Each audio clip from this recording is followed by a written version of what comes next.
Good evening everyone. आज करते हैं life cycle of honey B. तुम्हें पता है कि हनी बी में तीन तरह की हनी बी कॉलोनी में तीन तरह की बीज होती हैं। इसीलिए हम कहते हैं कि हनी बीज क्या शो करती हैं, पॉलीमॉर्फिज्म, यानी कि different forms of the same individual is known as polymorphism. वो कौन कौन से तीन फॉर्म हैं? एक हनी बी कॉलोनी में एक क्वीन होती है जो कि फीमेल होती है और रिप्रोडक्टिव होती है। बहुत सारे जो majority of the colony is occupied by workers. ये वर्कर्स भी वैसे तो फीमेल होते हैं फिजियोलॉजिकली, बट जो है इनका जो रिप्रोडक्टिव सिस्टम है वो मतलब यू कैन से कि जिनकी जो ओवरीज है उसमें oogenesis नहीं हो पाता। इसीलिए जो है ये जो है फीमेल है ये स्टराइल है, नॉन रिप्रोडक्टिव है। Now comes drone. ये इनका नंबर जो है ये बहुत कम होता है as compared to workers, and they are they are the fertile males. जितने भी ड्रोन है एक हनी बी में अगर हम देखा जाए तो there are 16 pair of chromosomes, right.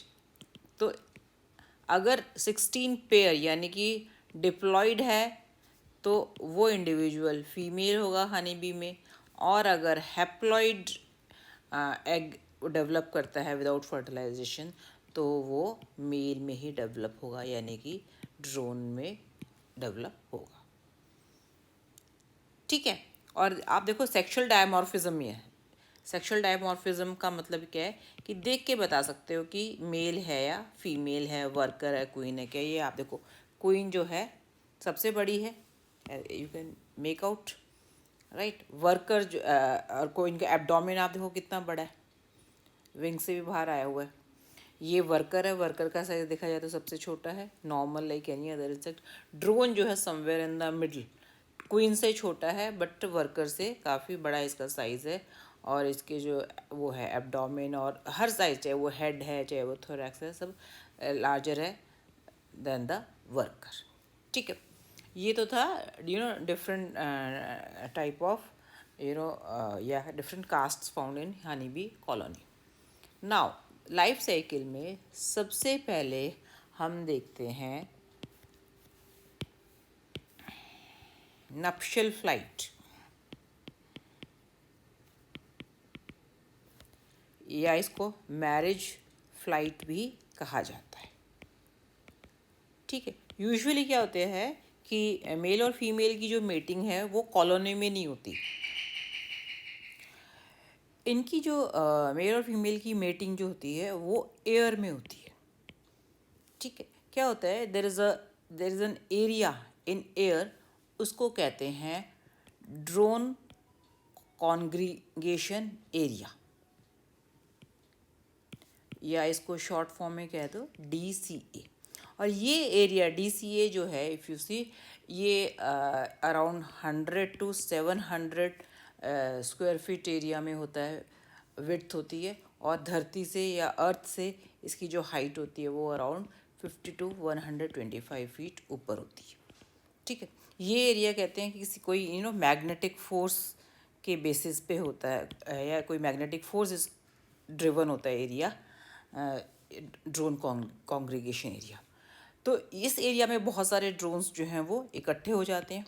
और जब बहुत सारे ड्रोन्स इकट्ठे हो जाते हैं तो 7 day old queen, right, 7 day old queen इस DCA में पहुंचती है, ड्रोन कॉन्ग्रीगेशन एरिया में पहुंचती है, जहाँ पे already hundreds and thousands of drones are there. ठीक है। अब क्या होता है कि जो ड्रोन है जो कि मेल है उसके रिप्रोडक्टिव सिस्टम का एक पार्ट होता है जिसको कहते हैं एंडोफेलस।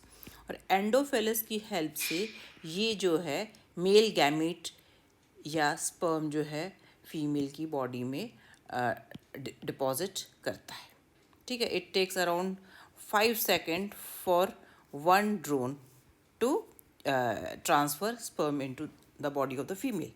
ठीक है। उसके बाद क्या होता है कि जब ड्रोन जो है अपनी जब सेपरेट होता है क्वीन से, तो उसकी जो बॉडी का ये पार्ट है एंडोफेलस वो वहीं रह जाता है।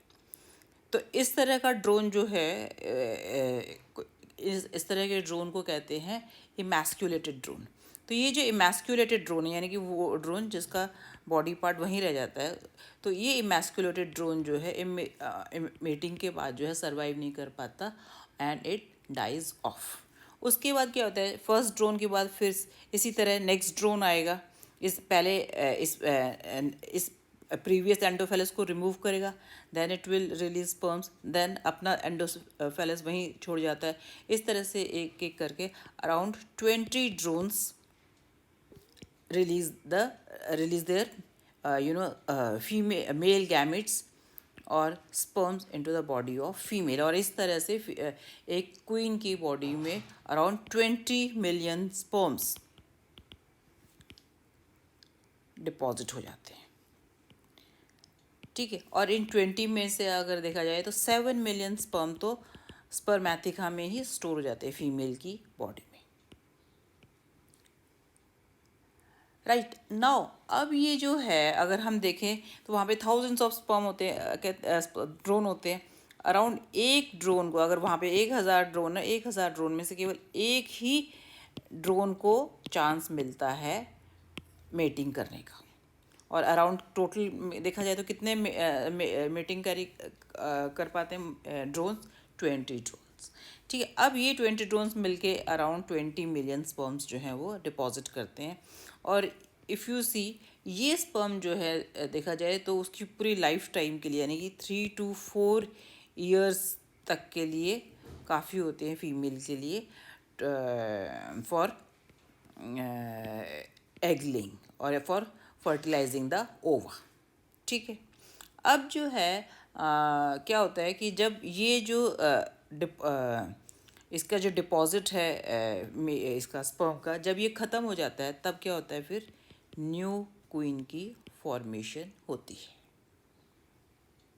ठीक है, तो अब ये जो है उसके बाद अगर हम ड्रोन्स की बात करें तो ड्रोन्स जो है कि जो आइज़ हैं और एंटीना हैं वो बहुत ही हाईली स्पेशलाइज्ड होते हैं अपने फंक्शन में, so that they can carry out meeting with the queen. और इसीलिए ड्रोन के जो गोनापोफाइसिस होते हैं वो भी स्पेशली डिज़ाइंड होते हैं to deposit sperm into oviduct of queen, bee queen या और in the oviduct of the queen. Right? Now, after mating comes sex determination and egg laying by queen. अब जो है क्वीन जो है इफेक्टिवली डिटरमाइन करती है कि whether the egg would give rise to male और फीमेल। वो कैसे? देखो, मेटिंग के बाद क्या हुआ कि फीमेल में जो स्पर्मैथिका है, स्पर्मैथिका में जो है सारे जो है स्पर्म स्टोर हो गए। और स्पर्मैथिका जो है अगर ये इमेजिन करो ये स्पर्मैथिका है, स्पर्मैथिका ओपन होती है एक स्पर्मैथिकल डक्ट से। और ये डक्ट कहाँ ओपन होती है? ये डक्ट ओपन होती है एक वजाइना में या कॉमन ओविडक्ट में। अब ये जो कॉमन ओविडक्ट है ये जो है ये इसमें ओपन होती है 2 ओविडक्ट। ये एक ओवरी से अटैच्ड है और ये दूसरे कलर से ओवरी से अटैच्ड। ठीक है ना, अब जो है ओवरी से जो है ओवा की फॉर्मेशन में जब ओवम यहाँ से पास होता हुआ कॉमन ओविडक्ट से पास होता हुआ जब यहाँ पे वजाइना में आता है, अगर वो ओवम स्पर्मैथिकल डक्ट के अगेंस्ट प्रेस हो जाता है या क्वीन उसे प्रेस करती है तो वो फर्टिलाइज हो जाएगा। और जो फर्टिलाइज्ड होगा एग होगा वो डिप्लॉयड होगा और diploid will give rise to female. अगर जो ओवा है वो स्पर्मैथिकल डक्ट के आगे प्रेस नहीं होता और सीधा जो है वो सपोज़ यहाँ से एग लेइंग हो रही है और वो सीधा जो है haploid egg he is given out, then this haploid egg that is with n number of chromosome would give rise to males of the colony. ठीक है, यानी कि क्वीन जो है वो डिटरमाइन करती है whether the egg is to be fertilised और नॉट।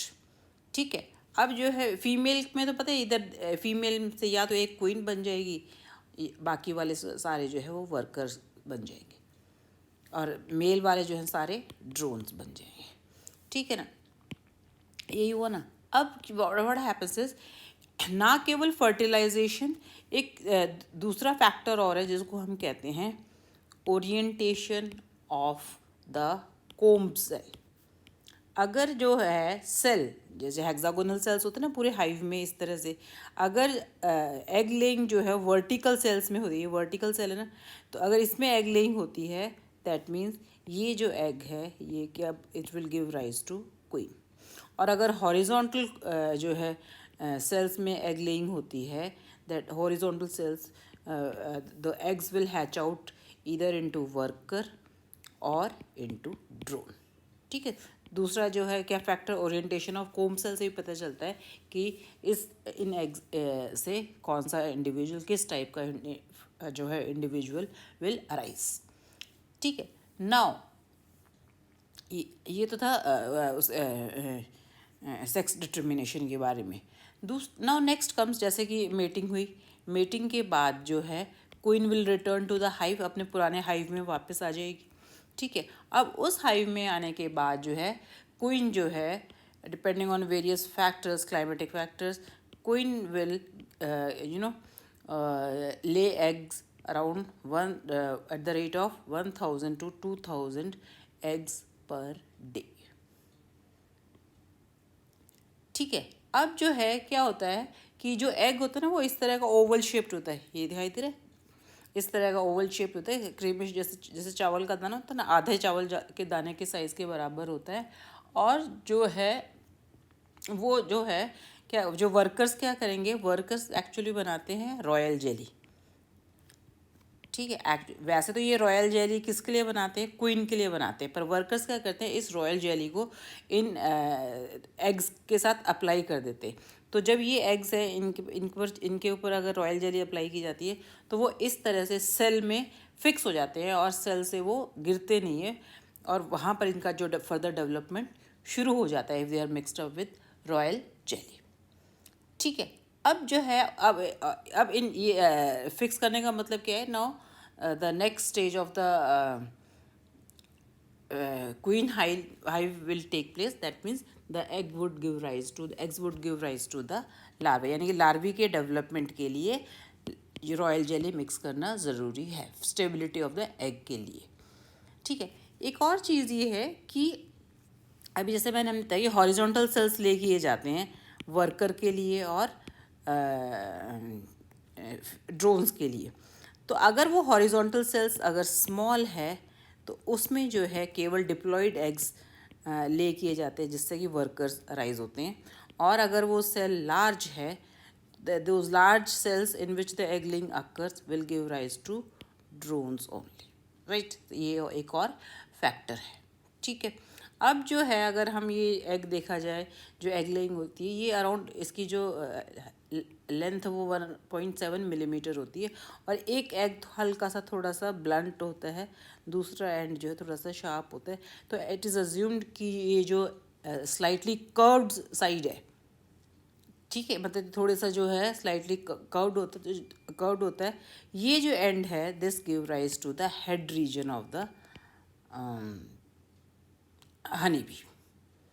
ठीक है, और ऐसे ऐसे कहते हैं कि हनी बी जो है क्विकली एक सेल से दूसरी सेल में क्विकली मूव करती है, और जब वो मूव करती है तो पहले उसको ऑब्जर्व करती है उस नेस्ट को, और ऑब्जर्व करने के बाद ही इनमें एग ले करती है, यानी कि before egg laying it closely examines each comb cell, right.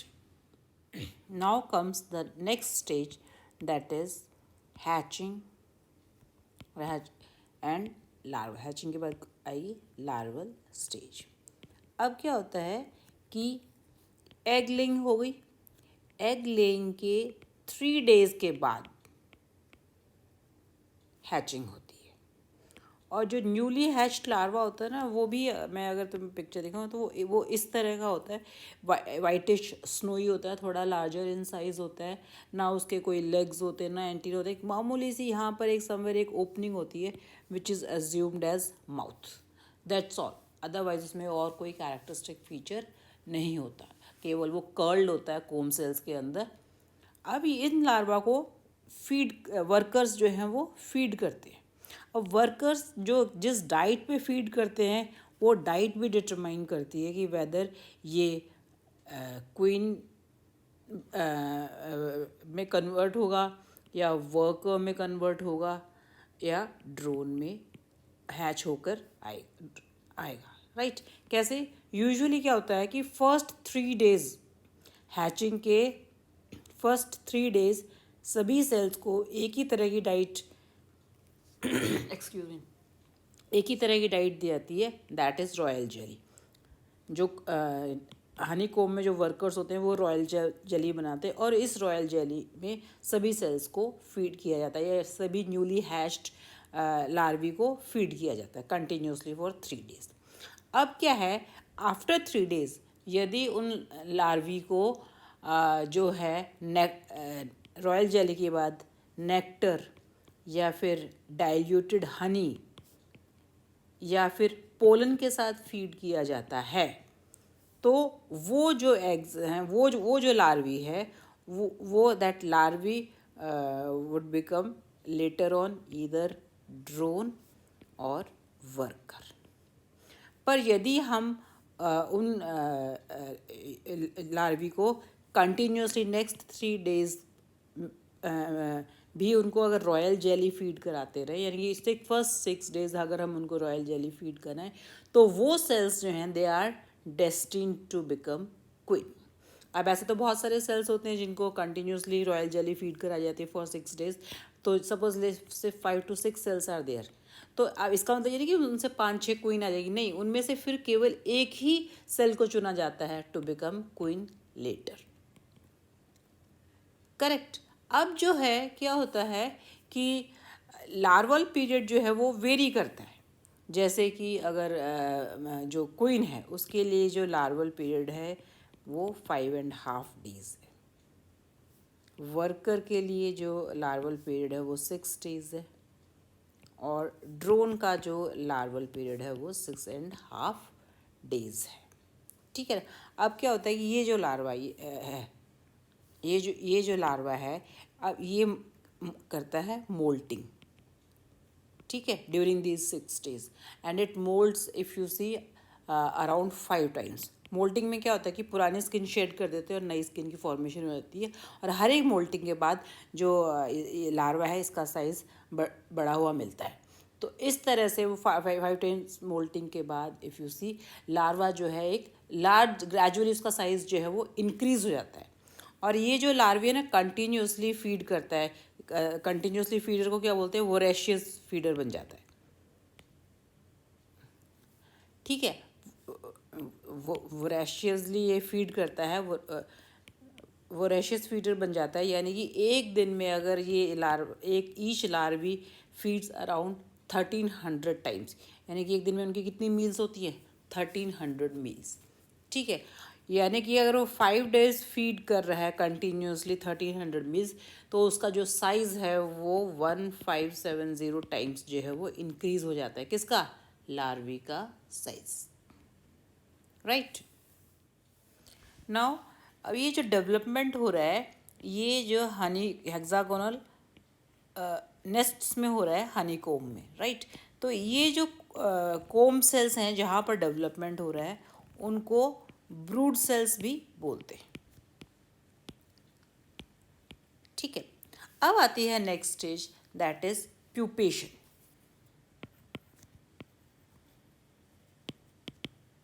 यानी कि लार्वा अब जब अपने चारों तरफ एक कुकून बना लेता है, और कुकून बनाने से उसका वो लुक जो है वो इस तरह का हो जाता है, ठीक है। तो कुकून बनाने के बाद क्या होता है कि उस सेल की कैपिंग, जिस सेल में यहाँ पे डेवलपमेंट हो रहा है ना, इसमें उस सेल की कैपिंग हो जाती है, देखो कुछ इस तरह से, ये देखो ये लार्वा था, अब ये प्यूपा बन गया और अब जो है इस सेल की कैपिंग शुरू हो जाती है। तो जब कैपिंग होती है तो वो डिपेंड करता है कि कौन सा ब्रूड सेल है। ठीक है, अगर उस ब्रूड सेल में क्वीन है तो कैपिंग जो है वो 7.5 days के बाद होती है, यानी कि 6 देखो एग लेइंग हुई, एग लेइंग के 3 days के बाद जो है लार्वल स्टेज बनी, लार्वा को 6 days तक फीड कराया या 6.5 या 7.5 days तक फीड कराया, उसमें से फिर क्या निकला, प्यूपा। तो यानी कि प्यूपा बनने के 1.5 दिन के बाद ही, यानी कि 7.5 days के बाद यदि कैपिंग होती है तो यानी तो इसका मतलब वो जो है क्वीन सेल है। ठीक है, यदि कैपिंग होती है 9th डे पर, दैट मीन्स वो जो सेल है किसकी सेल है, वर्कर सेल है। और यदि कैपिंग होती है 10th डे पर तो वो ड्रोन सेल है। ठीक है, प्यूपेशन जो है अगर देखा जाए तो क्वीन सेल की जो है 8th डे में कंप्लीट हो जाती है प्यूपेशन, यानी कि कंप्लीट प्यूपा बन जाता है। ठीक है, और वर्कर सेल की जो है 12th डे तक कंप्लीट हो जाती है, और ड्रोन की जो है 14.5 days लगते हैं प्यूपेशन कंप्लीट होने में। राइट, नाउ प्यूपा जो होता है, प्यूपा ऐसा लगता है कि देखो मूवी से ये पिक्चर से कि ऐसे ये देखो प्यूपा जो है as if nothing is happening, it is just an irregular mass, right. But ऐसा नहीं है, प्यूपेशन स्टेज के दौरान भी डेवलपमेंट चलता रहता है, और इस दौरान 2 तरह का डेवलपमेंट होता है। या तो द डेवलपमेंट इन्वॉल्व्स हिस्टोलिसिस। हिस्टोलिसिस का मतलब क्या है, हिस्टोलिसिस का मतलब ये है कि degeneration, lysis means break down या डीजेनरेशन, ये है लाइसिस, लाइसिस का मतलब ही डीजेनरेशन होता है। तो डीजेनरेशन ऑफ